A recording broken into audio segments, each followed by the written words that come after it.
ویسے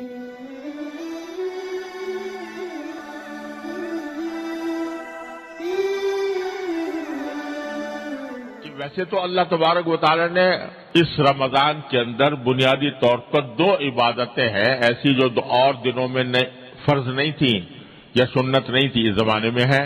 ایک روزہ عام دنوں میں فرض نہیں تھا، مہینے کے اندر فرض کر دیا.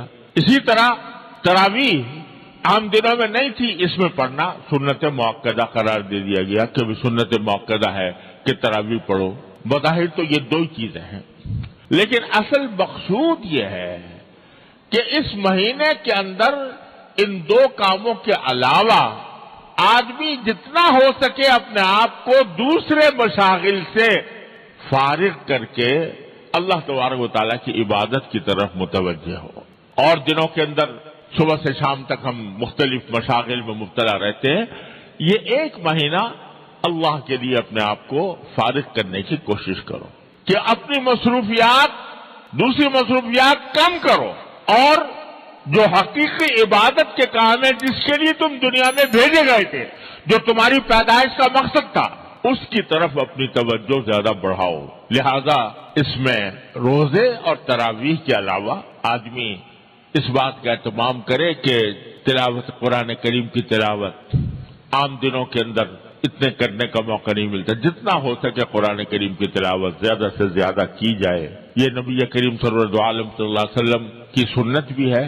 اور جب رمضان کا مہینہ آتا تھا تو حضرت جبریل امین علیہ السلام نبی کریم صلی اللہ علیہ وسلم کے ساتھ قرآن کریم کا دور کیا کرتے کہ ہر رمضان کے مہینے میں کہ جتنا قرآن ایک مرتبہ حضور اقدس صلی اللہ علیہ وسلم پڑھتے، ایک مرتبہ جبریل امین پڑھتے. کیا منظر ہوگا، وہ کیا عالم ہوگا کہ دور کرنے والے حضرت جبریل علیہ السلام اور دور کرنے والے حضور نبی کریم صلی اللہ علیہ وسلم کیا تلاوت ہوتی ہوگی، کیا اس کا منظر ہوگا اور کیا اس کی روحانیت ہوگی. ہر سال یہ ہوتا. اور آخری سال جو آپ کی دنیا میں تشریف رکھنے کا آخری سال تھا، اس میں 2 مرتبہ یہ دور کیا گیا سرکار دو عالم صلی اللہ علیہ وسلم اور جبریل امین کے درمیان. تو اس لیے قرآن کریم کی کو خاص نسبت ہے رمضان سے. تو اس میں رمضان کے اندر پہلے سے طے رکھیں کہ بھئی تلاوت قرآن کی مقدار عام دنوں سے زیادہ اس میں بڑھائیں گے.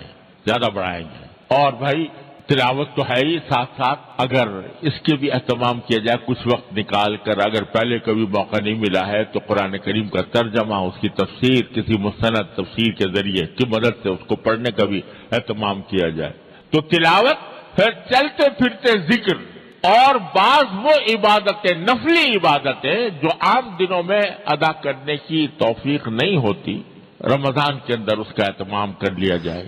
مثلا آخر شب میں تہجد پڑھنے کا عام دنوں میں اگر موقع نہیں ملتا، یہ توفیق نہیں ہوتی، تو سحری کے لیے تو انسان اٹھتا ہی ہے، اس سے کچھ پہلے اٹھ جائے اور کچھ رکعتیں تہجد کی پڑھ لے، 8 رکعتیں، 6 پڑھ لے، 8 پڑھ لے. اچھا ہے کہ 8 پڑھ لے. عام دنوں کے اندر تراویح کے بعد، مغرب کی نماز کے بعد 6 رکعتیں مسنون ہیں، یعنی نفلی عبادت نہیں عام دنوں میں موقع ملتا، اب پڑھ لے. اشراق کے بعد جو رکعتیں، 2 رکعتیں یا 4 رکعتیں، یہ عام دنوں میں موقع نہیں ملتا، اس میں پڑھ لے. اور چلتے پھرتے ذکر، فضولیات سے اجتناب، فضول کام سے، فضول محفلیں جمی ہوئی ہیں، باتیں ہو رہی ہیں، گپ شپ ہو رہی ہے، اس سے اپنے آپ کو بچائیں اور زیادہ سے زیادہ وقت اللہ تبارک و تعالیٰ کے ذکر میں، اللہ تعالیٰ کی یاد میں، اللہ تعالیٰ کی عبادت میں گزارنے کی کوشش کریں. اور بھائی گناہوں سے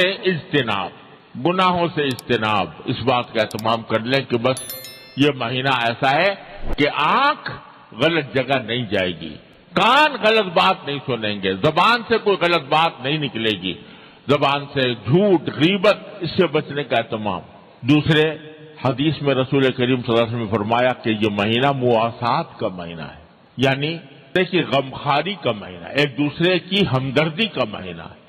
لہذا اپنی ذات سے کسی کو کوئی تکلیف نہ پہنچے، اپنی ذات سے، زبان سے، قلم سے، ہاتھوں سے، کسی بھی انداز سے کسی کو تکلیف نہ پہنچے، بلکہ دوسرے کے ساتھ ہمدردی کا اور غمخواری کا معاملہ جتنا ہو سکے کیا جائے. حلال رزق حاصل کرنے کا اہتمام کیا جائے کہ کوئی حرام لقمہ نہ آئے، ورنہ عجیب بات ہوگی کہ آدمی نے سارے دن تو روزہ رکھا اور افطار کرے حرام رزق سے، رشوت کے مال سے، العیاذ باللہ، سود کے مال سے، جوئے کے مال سے، اور لوگوں کے حقوق پامال کرنے کے بعد جو مال حاصل ہوتا ہے اس سے کتنی شرم کی بات ہوگی کہ روزہ رکھا اللہ کے لیے اور افطار کیا حرام رزق سے۔ ان تمام چیزوں کا اہتمام کر کے مہینہ گزارا جائے گا تو انشاءاللہ اس مہینے کا جو اصل مقصد ہے کہ انسان کی روح کو تقویت ملے وہ انشاءاللہ حاصل ہوگا۔ اور اس کے بارے میں رسول کریم صلی اللہ علیہ وسلم سے ایک حدیث بھی مروی ہے کہ آپ نے فرمایا کہ من سلم لہ رمضان سلمت لہ السنہ، جس کا رمضان سلامتی سے گزر جائے، سلامتی سے گزرنے کا معنی ہے کہ اطاعت میں گزرے اور گناہوں سے بچ کر گزرے تو سلمت لہ السنہ، انشاءاللہ اس کا سارا سال بھی سلامتی کے ساتھ گزرے گا۔